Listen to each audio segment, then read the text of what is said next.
Some injectable medicines, such as Solumedrol, Resec, or Thymoglobulin, may require dilution before floor administration.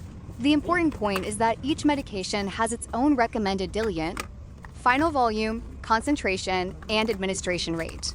Always verify the final concentration and infusion rate before administration. Hello, everyone. Welcome to Injection Skills Academy.